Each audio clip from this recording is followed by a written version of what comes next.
Passamos a apresentar A Odisseia das Irmãs Fox, de Antônio Camargo Leme.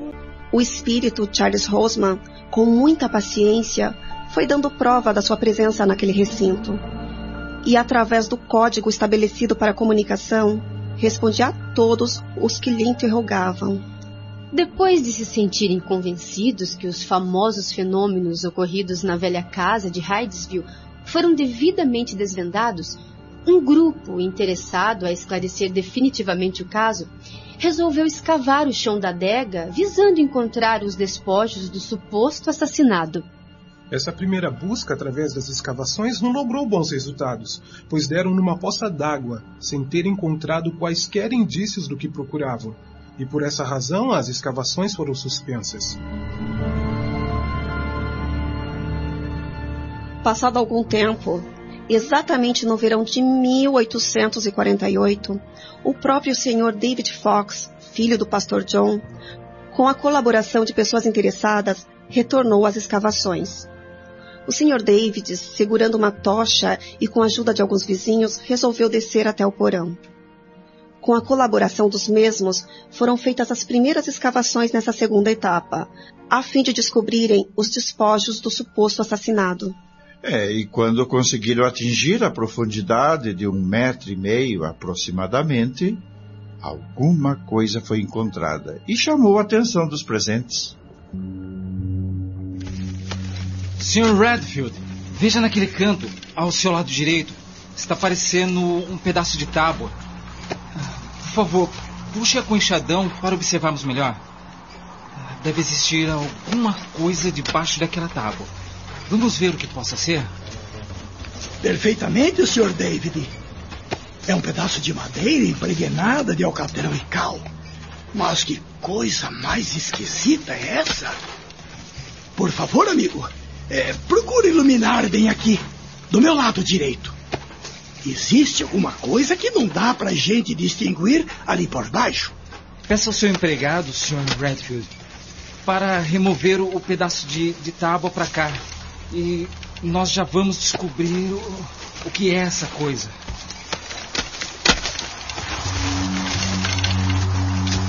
Pronto. Sr. David, veja o que encontramos debaixo daquelas tábuas.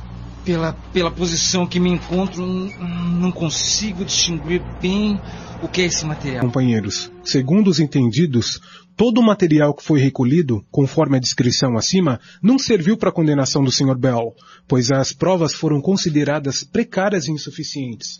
Posteriormente, ou mais precisamente na edição do dia 23 de novembro de 1904, foi publicada no Boston Journal a descoberta do esqueleto de um homem cujo espírito supostamente ser considerado como responsável pelos fenômenos ocorridos na casa da família Fox em 1848. De acordo com o referido jornal, alguns meninos de uma escola próxima brincavam na adega da velha casa, considerada mal-assombrada, onde residiu a família Fox. Em meio aos escombros de uma parede, talvez falsa, que existira na adega, os garotos encontraram também as peças de um esqueleto. É exatamente como você descreveu, minha querida. De acordo com as informações coletadas em outras fontes, junto ao esqueleto encontrado pelos garotos, estava uma lata contendo um produto costumeiramente vendido pelos mascates, a qual se encontrava dentro do baú, também usado por eles. Nós podemos acrescentar em nosso relatório, meu caro Nelson, algo bem interessante sobre o tal baú. Segundo o que pesquisamos no livro sobre a vida e feitos do Allan Kardec, de Zeus Vantwil e Francisco Thyssen, descobrimos que o tal baú, juntamente com o esqueleto e os restos do velho barracão de Hydesville, adquiridos em 1906 por Benjamin F. Bartlett, hoje se encontram na cidade de Lilydale. E de acordo com as mesmas fontes, todo esse material está devidamente guardado na sede central regional dos espiritualistas americanos. É claro que essas informações complementares são muito importantes para este nosso trabalho de elucidação, mas temos muita coisa ainda para relatarmos. Bem, meus companheiros, acredito que vocês concordem Eu estou achando conveniente fazermos uma parada neste exato momento, justificada por 3 razões distintas. 3 razões, Sr. Guilherme? E quais seriam essas suas 3 razões? Bem, a primeira razão é para descansarmos um pouco. Afinal de contas, aqui ninguém é de ferro, não é? A segunda razão, para tomarmos um lanche bem gostoso. E a terceira razão será para fazermos um balanço geral deste nosso trabalho até o presente momento. Então, o que dizem os meus companheiros de jornada? Vamos ao intervalo? Isso é muito bom, seu Guilherme. E eu acho que já estava na hora de fazermos esse lanchinho e esticarmos um pouco as nossas canelas. Eu e a Jacira vamos preparar o nosso lanche e já voltamos. Bem, companheiros, depois dessa nossa pausa e, diga-se de passagem, oportuna para o nosso descanso e para o nosso lanche, nos consideramos preparados para a terceira etapa, ou seja, para o nosso balanço. Certo, companheiros? Certo, senhor Nelson. Então vamos ao balanço sugerido pelo Guilherme, a fim de reiniciarmos depois o nosso trabalho normal. Perfeitamente, Nelson. E já que está de posse da palavra, continue. Vamos então ao nosso balanço. Eu considero que esse nosso relatório, elaborado até o presente momento, ressalvando-se alguns pequenos enxertos colocados para enriquecer a nossa redação e dar um pouco mais de vida à história da família Fox, será bastante esclarecedor a todos os que dele tomarem conhecimento. Ótimo, Nelson! Agora vejam, companheiros, como são as coisas. Embora esse acontecimento de Hydesville tenha sido devidamente observado e confirmando por um enorme contingente de pessoas, constando entre elas historiadores, cientistas, jornalistas e pesquisadores dos mais variados níveis culturais, o número de céticos e descrentes, apesar de todas as evidências relatadas, ainda é gigantesco.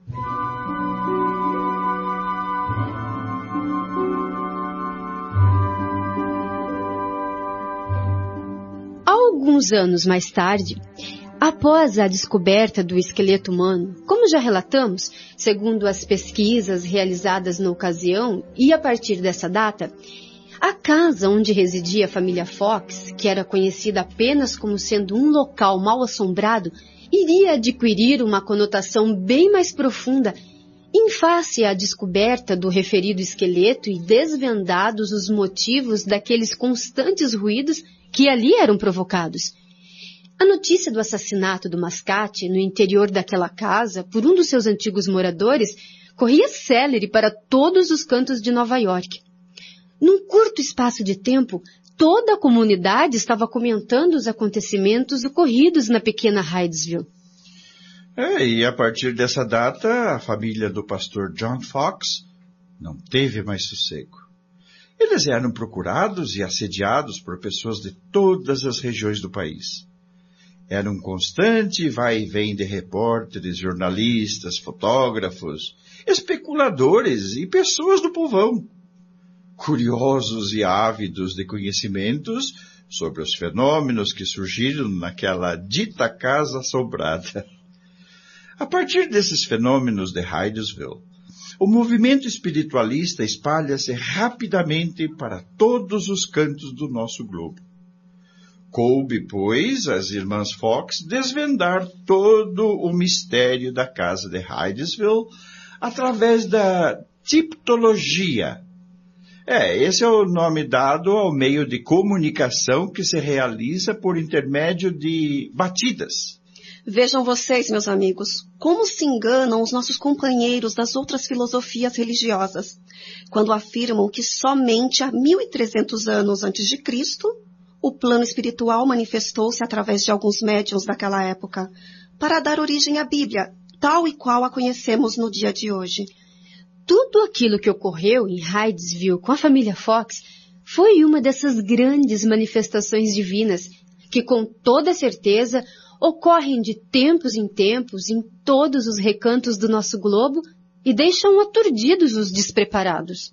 E em face àquele assédio relatado antes sobre as meninas, vocês sabem qual foi a alternativa usada pelo pastor John e sua esposa a fim de livrá-las Da perseguição da imprensa e também dos incrédulos em geral? A solução até que não foi lá muito complicada, não. O pastor John e a sua esposa resolveram enviar a pequena Margaret para a casa do irmão David Fox, e Kate, a mais nova, mudou-se para Rochester. Ela foi morar na casa de Leah, a irmã mais velha, que era professora de piano. O afastamento das duas irmãs da casa dos pais ocorreu pela intransigência de muitos, pois se suspeitava que os fenômenos estivessem, sobretudo, ligados à presença das meninas no local das ocorrências dos mesmos.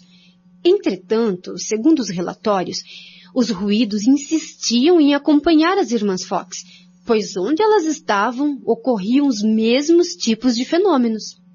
E eu acrescento um pouco mais, Jacira. Parece que a coisa era contagiante, pois os tais fenômenos continuavam e agora em outro local, isto é, também na casa de Leah. Desta feita, ficou constatada que a filha mais velha da família Fox era também dotada de uma mediunidade plenamente desenvolvida. As razões eram desconhecidas, mas o fato notável foi que esses fenômenos reproduziram-se alguns dias depois, igualmente na residência do ministro metodista A.H. Jarvis, residente na cidade de Rochester. Segundo os relatos, era como se uma nuvem psíquica descendo do alto e se manifestando nas pessoas suscetíveis. Olha, pessoal, nessa mesma fonte que pesquisamos, consta que fenômenos semelhantes também se romperam de maneira assustadora junto à família do diácono Yale, residente em Greece, cidade vizinha de Rochester. Pouco tempo depois, segundo a referida fonte, a senhora Sarah A. Tamlin e a senhora Benedict de Auburn desenvolveram notável mediunidade. Alguns dias após a ocorrência dos fenômenos na casa do diácono Hale, o ministro Jarvis encontrou-se com o pastor John Fox e comentou bastante preocupado sobre as ocorrências em sua casa. Meu caro pastor, aqueles ruídos perturbadores que ocorriam lá na sua casa em Hydesville, agora também estão acontecendo da mesma forma e com a mesma intensidade aqui em casa. Olha, pastor John, esses fenômenos não deverão parar por aí. Segundo o diácono Hale, que reside bem próximo daqui, na sua casa, aconteceram os mesmos fenômenos e de forma muito assustadora e contínua. Pois é, meu caro ministro. O que será que o Senhor está querendo nos demonstrar ou nos avisar com esses estranhos fenômenos? E por que será que tudo isso está acontecendo conosco, senhor ministro? Meu caro pastor, aqueles ruídos perturbadores que ocorriam lá na sua casa em Hydesville, agora também estão acontecendo da mesma forma e com a mesma intensidade aqui em casa.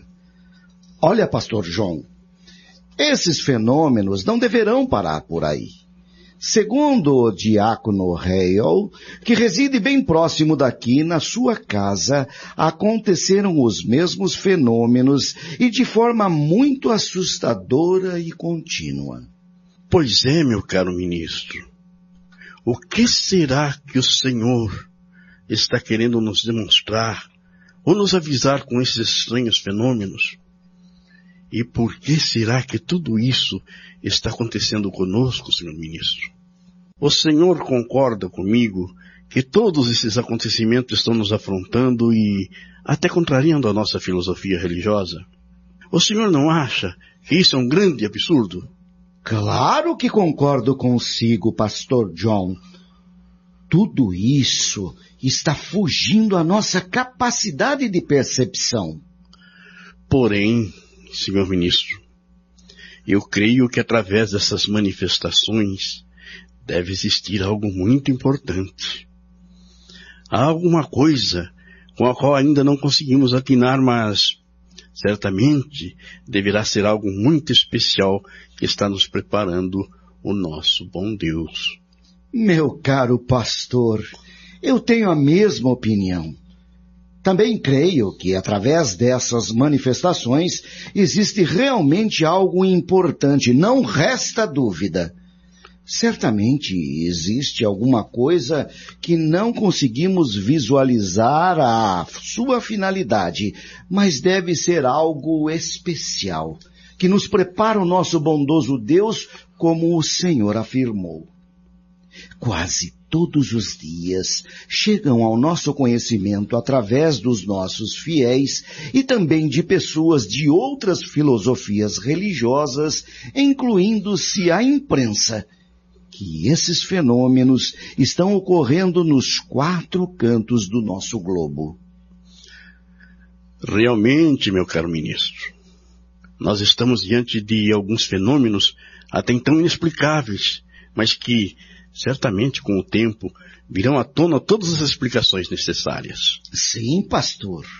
São acontecimentos que fogem à nossa compreensão neste momento. E tem mais, pastor John. Pelo que podemos deduzir, esses fenômenos, pela frequência em que estão acontecendo, certamente não vão parar tão já. Segundo os relatos das minhas filhas, que também já descobriram uma forma direta de se comunicarem com os provocadores dessas manifestações, esses acontecimentos realmente não vão parar por aí. Elas foram informadas, através desses espíritos comunicantes, que os tais fenômenos não vão se processar apenas num só local, como já estamos sabendo. Dizem eles, esses tais espíritos, que essas manifestações estão sendo usadas para alertar a humanidade e deverão se espalhar pelo mundo todo. Sendo assim, não podemos duvidar que alguma coisa muito importante o nosso grande Senhor está reservando para a humanidade. Portanto, vamos aguardar com tranquilidade, sem nenhum temor e sem perdermos a nossa fé. O senhor concorda? Claro que sim, senhor ministro. E as minhas meninas, confirmando essa sua dedução, continuam também com os seus depoimentos. Os espíritos dizem, através dos médiuns, o seguinte: haverá grandes mudanças no século XIX, fatos esses que atualmente parecem obscuros e misteriosos para vocês, mas que futuramente tornar-se-ão bem claros e bem definidos aos seus olhos. Todos os mistérios serão revelados gradativamente. Cada qual será revelado a seu tempo, e toda a humanidade será esclarecida.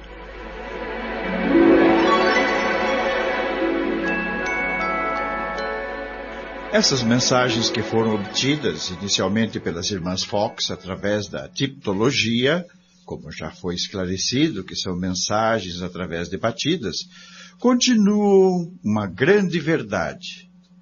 Hoje o Espiritismo nos traz à luz os esclarecimentos necessários dos porquês desses fenômenos ocorridos, não somente em Hydesville, mas também em várias regiões do nosso planeta. Daí concluímos que Deus, em sua extrema e infinita sabedoria, libera gradativamente os seus desígnios para alertar e conduzir a humanidade ao seu verdadeiro destino. De tempos em tempos, essa liberação acontece através da faculdade mediúnica inerente aos encarnados, independente da sua nacionalidade, da sua classe social ou do seu credo religioso. Os desígnios divinos, para a orientação da humanidade, são organizados e dirigidos pelos seus assessores espirituais, isto é, pelos espíritos mais evoluídos. Vindo de encontro com a afirmação da Cristina, desta feita, o grande pai utilizou-se da mediunidade de 2 meninas evangélicas, Margaret e Catherine, e do espírito Charles B. Rosma, cuja missão, nesse contexto, foi a de abrir as portas que separam os 2 mundos, o material e o espiritual, definitivamente, para o perfeito intercâmbio entre eles. Vocês viram que, uma vez aberto o caminho para as comunicações entre os encarnados e desencarnados, Naquela ocasião, através do espírito de Charles B. Hosmer, lá em Hydesville, outras entidades mais evoluídas vieram complementar a sua tarefa. Segundo o escritor George Rizzini, uma das entidades era o Benjamin Franklin, o inventor do para-raios e também de outros espíritos iluminados que tiveram por missão inventar ou descobrir coisas que viessem auxiliar a humanidade na sua trajetória evolutiva. Nós complementamos esses nossos relatos com uma informação muito importante dada pelos espíritos. Para que os mistérios fossem revelados, abrangendo o maior número de pessoas possíveis, seria necessário causar impactos cada vez mais fortes e chamativos. Por essa razão, os espíritos sugeriram às irmãs Fox que se apresentassem publicamente no Corinthian Hall, o maior auditório da cidade de Rochester. Como não poderia deixar de acontecer, meus companheiros. Essa proposta, com toda certeza, preocupou as meninas, deixando-as indecisas. Porém, a Lia, com a sua mediunidade devidamente aflorada, vendo nesses fenômenos um alerta divino muito importante, concordou com os espíritos e acabou convencendo as suas irmãs. Quem se manifestou mais ou menos convencida pela irmã Lia, mas ainda bastante ansiosa, foi a Catherine. E agora, Lia? O que nós poderemos fazer? Será que isso vai dar certo, minha irmã? Eu estou achando que essa jogada vai nos trazer sérios problemas e aborrecimentos, minhas queridas. Fiquem tranquilas, vocês duas. Lá no meu íntimo, algo me diz que o nosso procedimento deve ser esse mesmo. E nós teremos, certamente, toda a proteção necessária. Talvez nem tudo isso venha se tornar um mar de rosas, é claro. Mas, se o plano espiritual nos escolheu para dar cumprimento a essa tarefa, minhas meninas, não podemos e nem temos como rejeitar. Eu acredito que isso seja uma determinação de Deus, da qual nós não podemos fugir. Os espíritos que dirigem essa missão confiam em nós. Concordam? Sendo assim, minhas queridas, deveremos agir conforme as recomendações desses espíritos e que Deus nos proteja.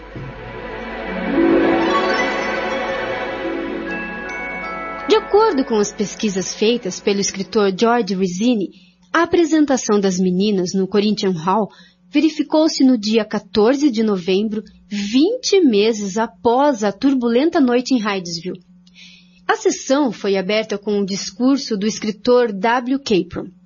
Todo o discurso de abertura foi ouvido em silêncio, mas, quando os fenômenos surgiram, provocando uma forte vibração no assoalho, nas portas, nas paredes e no teto, os membros da comissão se manifestaram com a alegação de que não puderam descobrir nenhum processo pela qual as batidas foram produzidas nesses locais. O público descontente rebelou-se. Depois dessa conturbada reunião, uma nova comissão foi exigida e formada pelos próprios rebeldes, a fim de desmascarar os prováveis fenômenos. E dessa nova comissão fez parte o Dr. Langworth, com a missão de examinar se as batidas eram produzidas por ventriloquia. O relatório final foi favorável às irmãs Fox, mas isso fez com que os ânimos ficassem exaltados. As suposições surgidas eram as mais variadas possíveis e imagináveis. Aventou-se a hipótese que as médiuns poderiam ocultar alguma coisa, algum objeto preso ao corpo, para produzir os tais ruídos. A Lia, mulher feita, com seus 30 anos, e as duas irmãs foram postas nuas e examinadas por duas senhoras. Mais uma vez, nada foi encontrado que pudesse confirmar as dúvidas levantadas, mas as batidas repercutiam com mais violência, tanto no chão quanto nas paredes. Segundo Rizzini, as maiores provas da veracidade dos fenômenos foram as respostas dadas pelos espíritos às perguntas mentais feitas por alguns dos membros da comissão. Parte do clero, em fúria, atiçava o povo contra as irmãs, as quais eram defendidas pelos reverendos Breton, Griswold, A.H. Jarvis e Hale. Apesar de todas as evidências contra a autenticidade dos fenômenos, a quantidade de céticos aumentava cada vez mais. Olha, meus bons amigos, certamente que um evento de tal envergadura e repercussão como o que aconteceu e continuava acontecendo na mesma época, iria certamente encontrar apoiadores e opositores de todas as categorias sociais e em todas as camadas da sociedade. As manifestações foram as mais diversificadas possíveis. Muitos dos assistentes eram favoráveis, aceitando os fenômenos com naturalidade, sem oferecerem qualquer tipo de objeção. Outros se mantinham em cima do muro, na expectativa de uma explicação mais rápida e convincente, que satisfizesse as suas dúvidas. Outros tantos, cépticos e intransigentes, relutavam em aceitar qualquer coisa que fugisse às suas razões ou ao bom senso de cada um. Durante uma outra exibição pública no Corinthian Hall, o público revoltado com a comissão resolveu linchar as meninas. Ato esse que foi impedido graças à coragem e à interferência de um policial ali presente, o Sr. George Willets, que gritou do palco. Muita atenção aí, pessoal! Vocês só conseguirão massacrar essas duas meninas depois de passarem por cima do meu cadáver! Vocês estão me entendendo?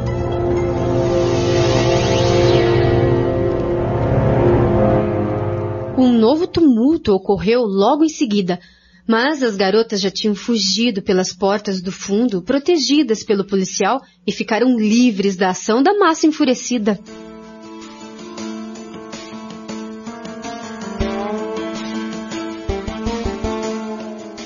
Alguns meses depois dessas ocorrências, as irmãs Fox mudaram-se para a cidade de Nova York.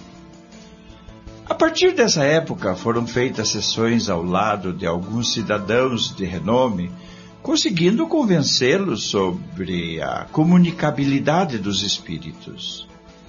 Dessas sessões participaram, segundo o escritor George Rizzini, o romancista Fenimore Cooper, o notável poeta Bryant, Bancroft, historiador, o célebre general Lehman, o governador e ex-senador Talmadge, o Sr. Horace Greeley, posteriormente candidato à presidência dos Estados Unidos.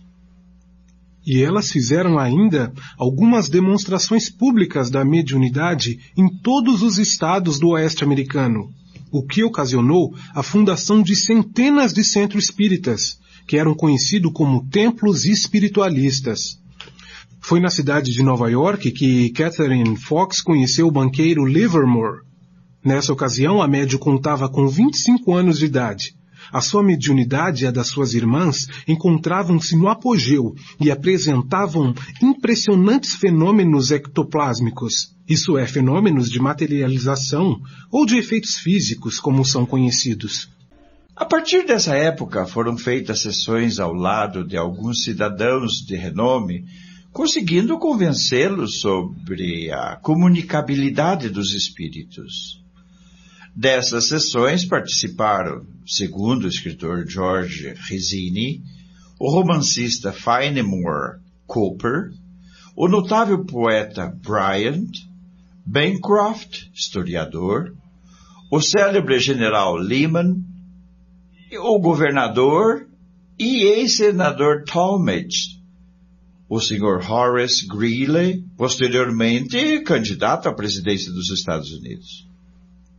E elas fizeram ainda algumas demonstrações públicas da mediunidade em todos os estados do oeste americano, o que ocasionou a fundação de centenas de centros espíritas, que eram conhecidos como templos espiritualistas. Foi na cidade de Nova York que Catherine Fox conheceu o banqueiro Livermore. Nessa ocasião, a médium contava com 25 anos de idade. A sua mediunidade e a das suas irmãs encontravam-se no apogeu e apresentavam impressionantes fenômenos ectoplásmicos, isso é, fenômenos de materialização ou de efeitos físicos, como são conhecidos. É importante ressaltarmos, a quem possa se interessar pelo assunto, que a senhora Sterling, esposa do banqueiro Livermore, prestes a desencarnar, prometera que se existisse vida após a morte, ela voltaria para vê-lo. Segundo os comentários, era uma promessa vaga, pois tanto Livermore como sua esposa, a senhora Sterling, eram materialistas. Mesmo assim, a conselho do médico da senhora Stelle, o Sr. Livermore procurou Catherine Fox para constatar se realmente a esposa cumpriria com a promessa feita. Vejam bem, meus caros amigos, para resumirmos essa história, consta que no espaço de quase 6 anos seguidos, a Catherine Fox fez nada mais, nada menos do que 388 sessões para o Sr. Charles F. Livermore. E tem mais, meus companheiros. Segundo os relatos, o Sr. Livermore obteve, no período compreendido entre 23 de janeiro de 1861 e 2 de abril de 1866, as mais notáveis provas da identidade da sua esposa através de materializações parciais ou totais de seu espírito, além da escrita direta. Além da escrita direta, com a mesma caligrafia da Stelle quando vivia. Mensagens em francês e em alemão, línguas estas desconhecidas pela própria médium. As sessões eram realizadas em sua própria casa, só estando presentes na sala o Sr. Livermore e a médium Catherine, com as portas e janelas trancadas pelo próprio banqueiro. Meu caro Guilherme, é evidente que esse nosso relato sobre a família Fox não se encerra com a sua narração sobre a materialização do espírito da Stelle, a esposa do Sr. Livermore. Muitos outros acontecimentos, alguns positivos e outros tantos negativos, que envolveram as irmãs Fox, surgiram posteriormente. Pois é, meus amigos. A dona Cristina está com toda a razão. Acredito que seja bastante importante acrescentarmos, como complemento do nosso trabalho, que muitos fenômenos mediúnicos, nas suas mais variadas formas de manifestações, encontram-se devidamente descritos na Bíblia. Foi muito bem lembrado por você, Nelson. Temos em mãos os livros sugeridos por vocês, que tratam de uma forma muito objetiva o assunto em pauta. Um desses livros, muito importante por sinal, trata-se do O Espiritismo e as Igrejas Renovadas, do escritor Jaime Andrade. Desculpe-me, Jacira. Permita-me fazer uma observação sobre esse autor. É interessante acrescentarmos que, no caso das irmãs Fox, muitos desses fenômenos de caráter mediúnico aconteceram no seio de uma família evangélica. Vocês perceberam? O Sr. John Fox, por exemplo, pai das meninas, era pastor presbiteriano. O pai do citado escritor, o Sr. Jaime Andrade, era presbítero da Igreja Congregacional e o Sr. Jaime Andrade foi criado no seio dessa mesma igreja. Bem, amigos, não nos esqueçamos também que o próprio Allan Kardec nasceu em berço católico, estudou em colégio protestante e foi devidamente preparado para ser o codificador da doutrina espírita, correto? Corretíssimo, Cristina. Bem, o segundo livro que tenho em mãos é muito interessante. Vamos vê-lo? Trata-se de um livro que relata casos de mediunidade evidenciados na Bíblia. O seu autor é o escritor Henrique Ney de Gimenez. Gimenez, abraçando o espiritismo por afinidade espontânea, apresenta uma enorme ficha de muitos estudos e de bons trabalhos realizados dentro do movimento espírita de São Paulo.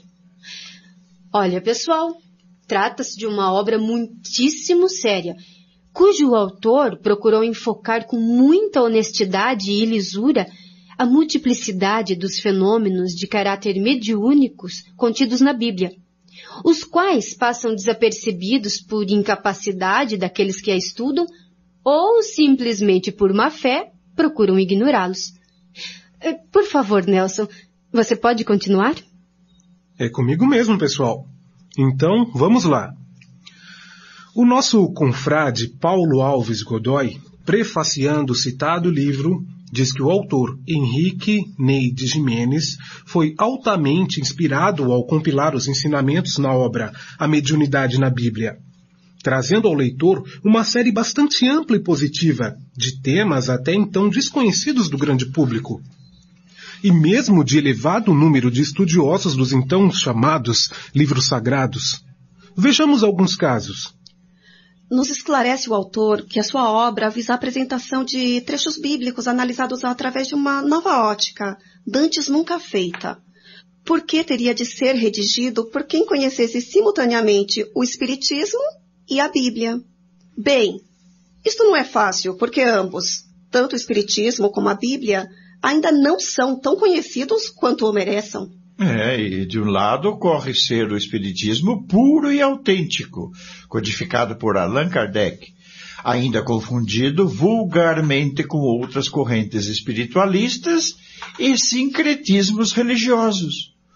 De outro lado, a Bíblia não é fácil de ser entendida porque seu linguajar arcaico leva outras correntes doutrinárias a impropriamente interpretá-las ao pé da letra, com as naturais distorções de onde provém sua rejeição, de um lado, pelos mais exigentes, e do outro, pelos acomodados.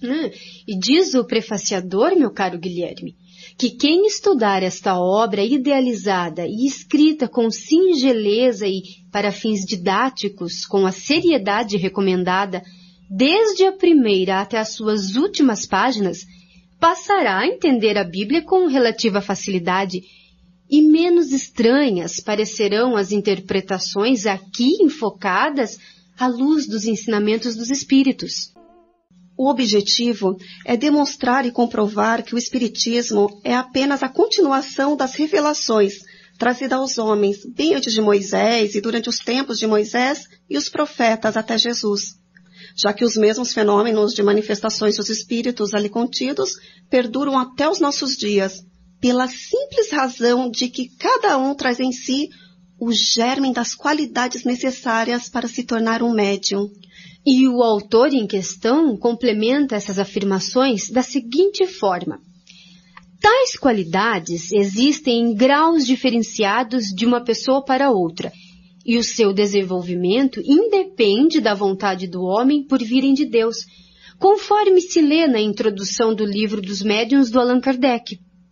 E o autor continua: essas faculdades previamente planejadas na espiritualidade antes da reencarnação do favorecido funcionam como ferramenta adicional a benefício do seu sucesso.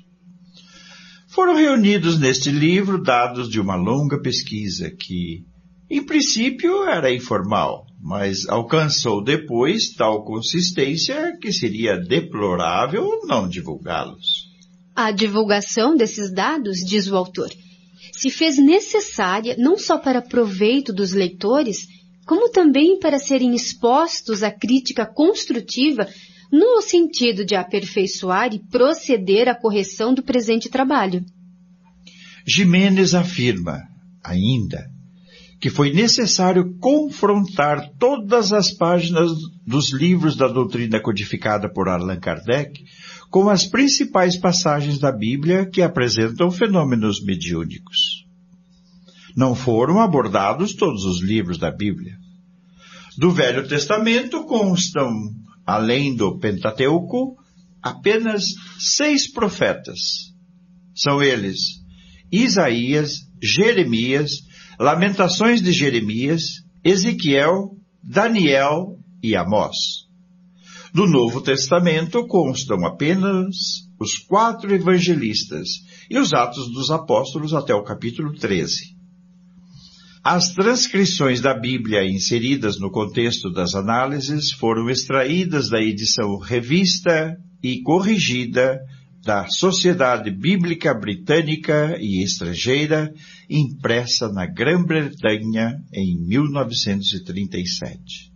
A tradução é do conhecido João Ferreira da Almeida, com referências e variantes, obra essa preferida e recomendada, como sendo a ideal para ser usada pelos críticos e analistas mais imparciais.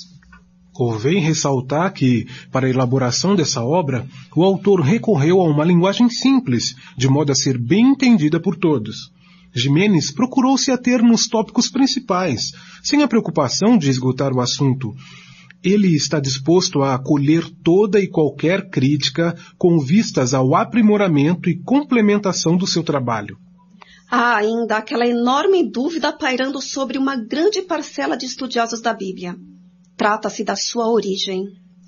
As perguntas são as seguintes. Quando a Bíblia surgiu? Quem são os seus autores?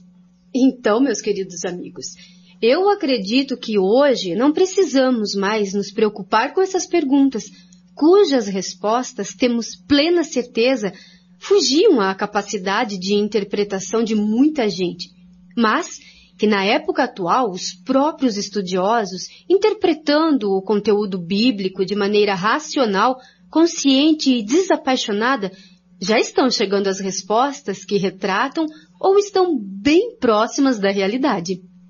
E quais seriam essas respostas encontradas na Bíblia que condizem com a realidade, Jacira? Vocês se lembram do Camargo? Aquele nosso companheiro que gosta de polemizar com os exegetas dos assuntos bíblicos? Sim, você já havia me falado do trabalho que ele está fazendo sobre a origem da Bíblia. É verdade. Ele ganhou um exemplar de uma Bíblia Sagrada, edição da família, publicada no ano de 2003 em sua 47ª edição. Pois bem, aí o Camargo comentou comigo o conteúdo dessa citada Bíblia. Segundo ele, essa Bíblia tem uma apresentação diferenciada das demais edições bíblicas conhecidas, pois tem uma apresentação completa de todas as revisões e inovações inseridas na citada obra a partir dessa 47ª edição. Peço desculpas a Jacira pela minha interferência, mas ela irá continuar com o seu comentário, pois, além de ter lido a referida Bíblia, ela conhece bem o trabalho que o Camargo está desenvolvendo sobre os relatos bíblicos, considerados de grande importância para o Espiritismo. Eu nada tenho a desculpar, pois assim como eu, o Guilherme deve ter ficado até mais entusiasmado do que o próprio autor do referido trabalho. Mas vamos aos fatos. A pergunta que se faz é a seguinte: quando a Bíblia surgiu e quem são seus autores? Na introdução geral, que mais parece um prefácio da citada obra, Frei Ludovico Garmus, coordenador geral e responsável pela revisão exegética da Bíblia em questão, somando esforços com os mais de 15 colaboradores que constituíram a equipe e que participaram desse ótimo trabalho, veio remover de vez por todas para os estudiosos o véu que ainda há pouco pairava sobre a origem e sobre os autores da nossa Bíblia. É exatamente isso, pessoal. Nessa introdução geral, que mais parece um prefácio, como bem descreveu a Jacira, veio jogar por terra todas as pressuposições e especulações que giravam em torno do assunto. Oi, Nelson, estou ficando curiosa. Afinal de contas, que benefício o aparecimento dessa Bíblia trouxe para a nossa doutrina espírita? Calma, minha querida. Eu não tinha ainda comentado com você, mas a Jacira vai nos esclarecer tudo sobre a descoberta do nosso companheiro. É isso mesmo, pessoal. Frei Ludovico Garmus, considerado um grande pesquisador e estudioso do problema, colocou-a em evidência. E foi analisando com um profundo conhecimento de causa e com muita calma, dissecando item por item, questão por questão, dúvida por dúvida, que envolviam a origem nebulosa da nossa Bíblia. Afinal de contas, que benefício o aparecimento dessa Bíblia trouxe para a nossa doutrina espírita? Calma, minha querida. Eu não tinha ainda comentado com você, mas a Jacira vai nos esclarecer tudo sobre a descoberta do nosso companheiro. É isso mesmo, pessoal. Frei Ludovico Garmus, considerado um grande pesquisador e estudioso do problema, colocou-a em evidência. E foi analisando com um profundo conhecimento de causa e com muita calma, dissecando item por item, questão por questão, dúvida por dúvida, que envolviam a origem nebulosa da nossa Bíblia. O Sr. Garmus usou de uma linguagem bem simples e bastante didática, e por que não dizer convincente, para não deixar nenhuma margem de dúvida sobre o assunto de tal envergadura. Desculpe-me, Jacira. Apenas para alertá-la. O nosso precioso tempo está se esgotando e nós precisamos concluir este nosso trabalho, hein? Não, perfeito, amigo. Fique tranquilo. Ele será concluído em tempo hábil. Então, vamos à conclusão. Eu vou citar apenas alguns tópicos importantes levantados pelo Frei Ludovico Garmus, a fim de esclarecer as dúvidas sobre a origem da Bíblia. O Sr. Garmus nos esclarece que a introdução geral do seu trabalho visa informar o leitor sobre os seguintes itens. Primeiro, onde foi escrita a Bíblia? Segundo, quando foi escrita? Terceiro, em que línguas a Bíblia foi escrita? Quarto, como, por quem e para quem foi escrita a Bíblia? Quinto, qual o seu sentido para a vida cristã? Vemos que nesse trabalho executado pelo Frei Garmus, ele acrescenta o seguinte comentário. A Bíblia é a palavra de Deus, mas em canto algum da Bíblia, Deus colocou a sua assinatura. Nunca ninguém viu o Espírito Santo em ação para mover alguém a escrever. E aí surgem as perguntas para quem vai ler a Bíblia.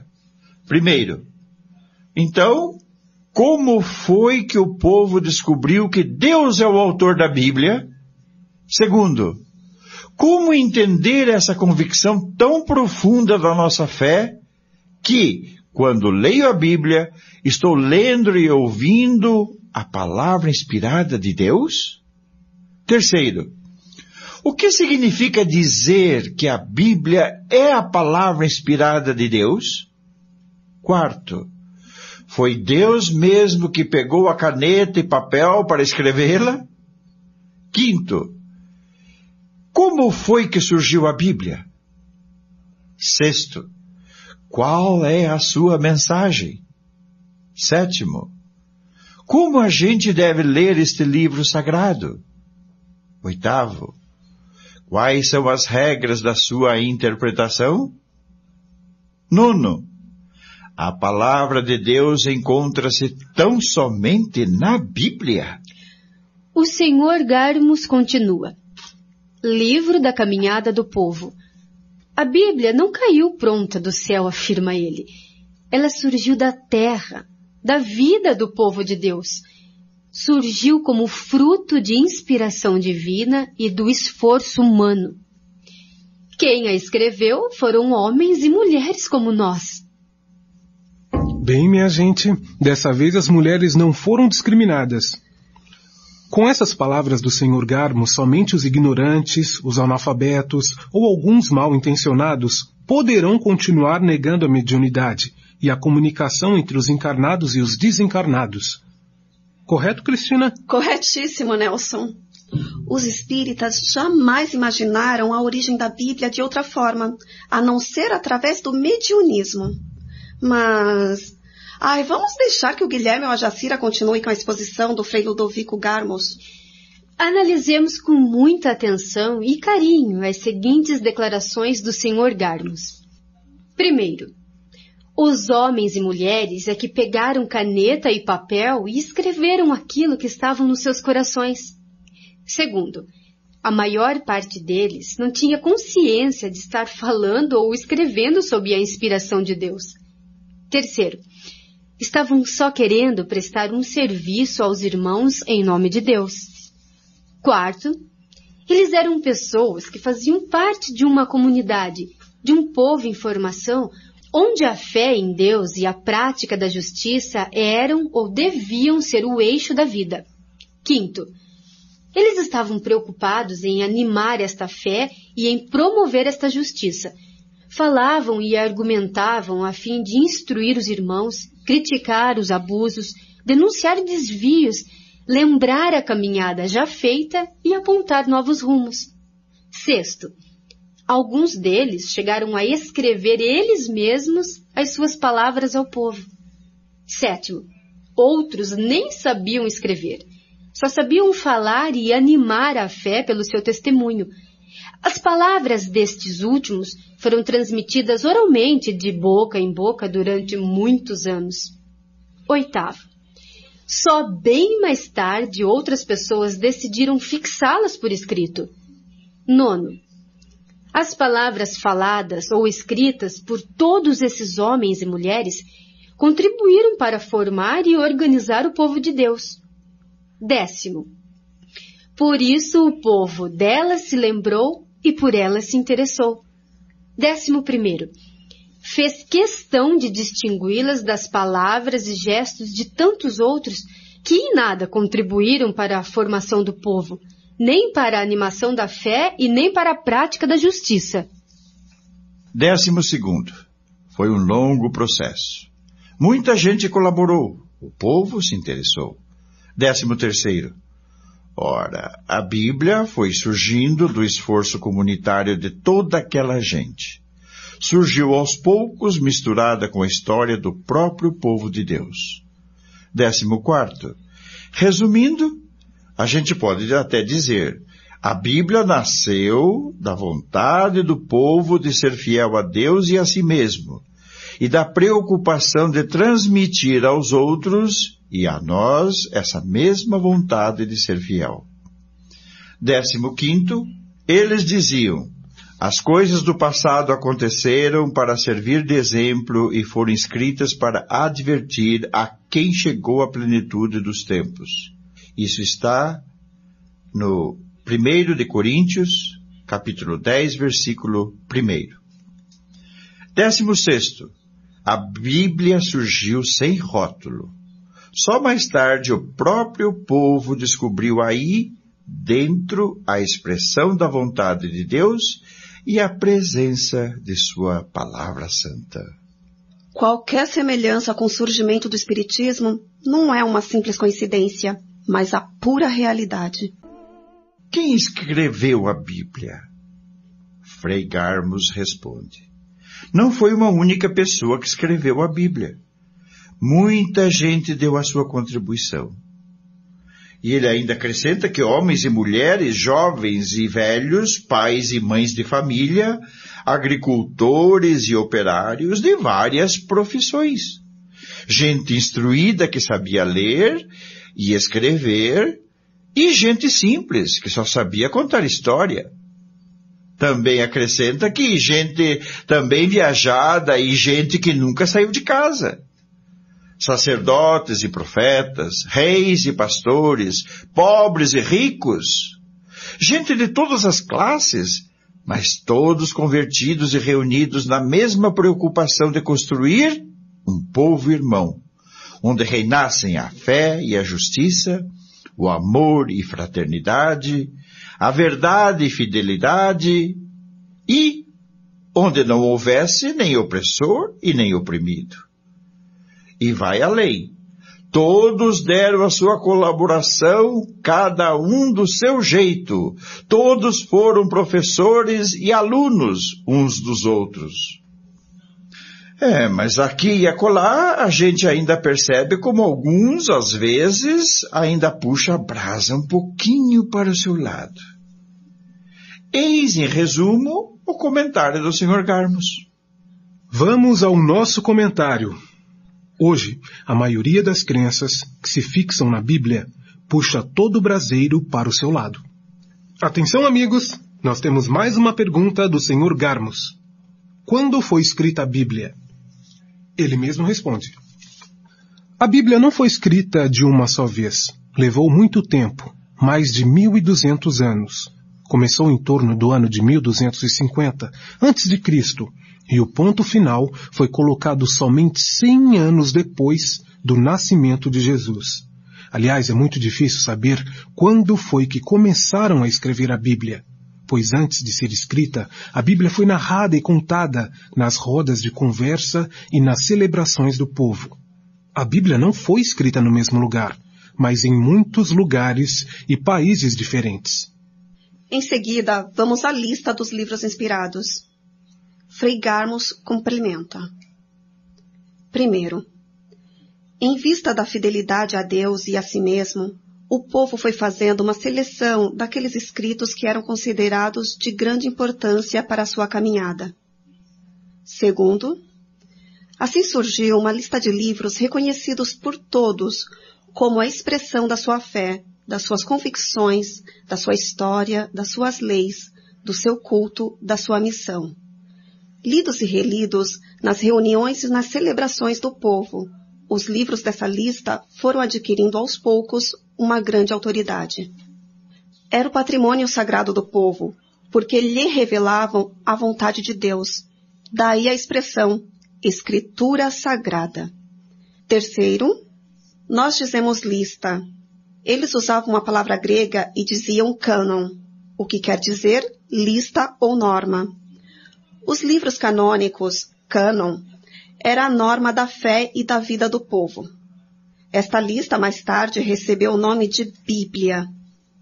Quarto, a Bíblia é o resultado final de uma longa caminhada, fruto da ação de Deus, que quer o bem dos homens, e do esforço dos homens, que querem conhecer e praticar a vontade de Deus. Ou seja, a Bíblia é o fruto de um mutirão prolongado do povo, que procurava descobrir, praticar, escrever e transmitir aos outros e a nós a palavra de Deus presente na vida. E para concluir o nosso trabalho, façamos o seguinte comentário. Qual semelhança com os fenômenos espíritas que foram pesquisados nos lugares diferentes, de diferentes países e também em épocas diferentes, por pessoas de sexo e nacionalidades diferentes, com graus de culturas diferentes, coordenados e escritos por Allan Kardec, seria uma mera coincidência com a origem da Bíblia? Vamos pensar nisso. O aprendizado que adquirimos através deste nosso trabalho nos enseja a seguinte questão.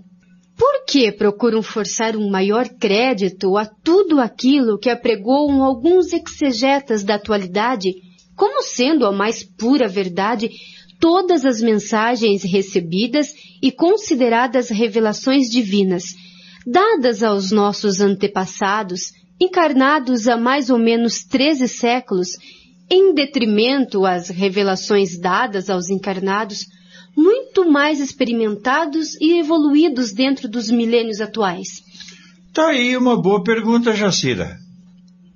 Bem, meus amigos, chegamos ao fim desta nossa tarefa. Ponto final, então, meus amigos. Acredito que atingimos o objetivo proposto pela direção da nossa Associação Espírita. Neste momento, eu só tenho a agradecer o companheirismo, o carinho e a dedicação de cada um de vocês para o êxito desta nossa tarefa.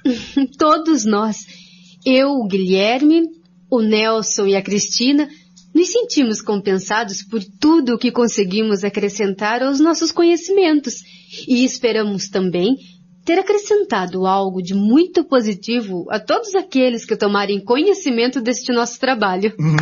Muito bem, dona Jacira, muito bem. Vamos então à nossa prece final de agradecimento. Cada um continuará donde o companheiro parar. Certo? Perfeitamente.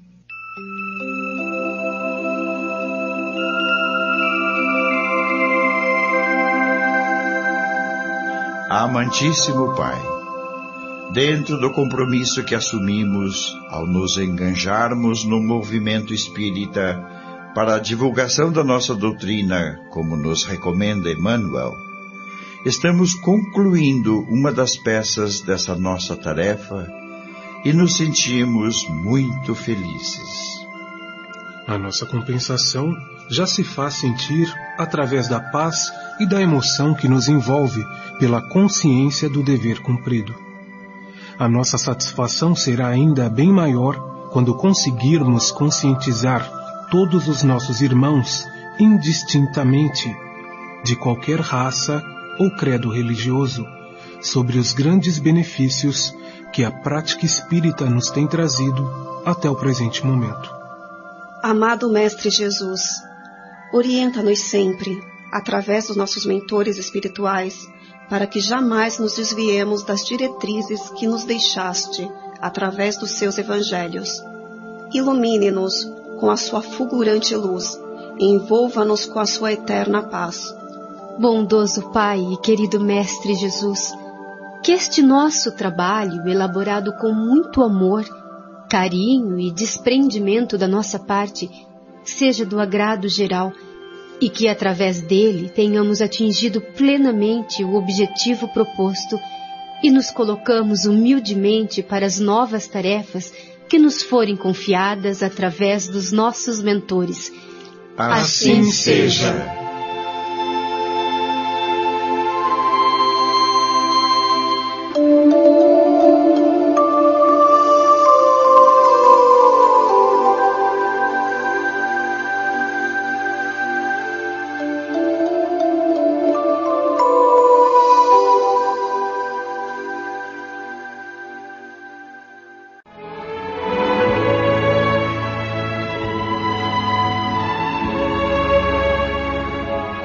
Nestes capítulos finais, Camargo Leme descreve as conclusões que Kardec nos presenteou com a doutrina espírita. Para quem teve a oportunidade de inteirar-se das realidades filosóficas e espirituais que o pesquisador nos deixou, fica ciente das causas e efeitos dos atos humanos no decorrer da existência. Aconselhamos aos ouvintes que procurem ler e meditar sobre esses fatos, que irão ajudar profundamente na análise de suas vidas familiares e demais ocorrências. A Rede Boa Nova de Rádio apresentou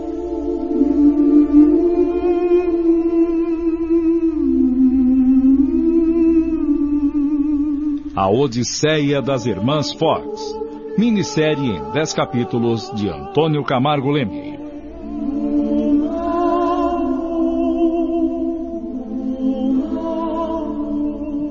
Em seu desempenho, atuaram os seguintes atores: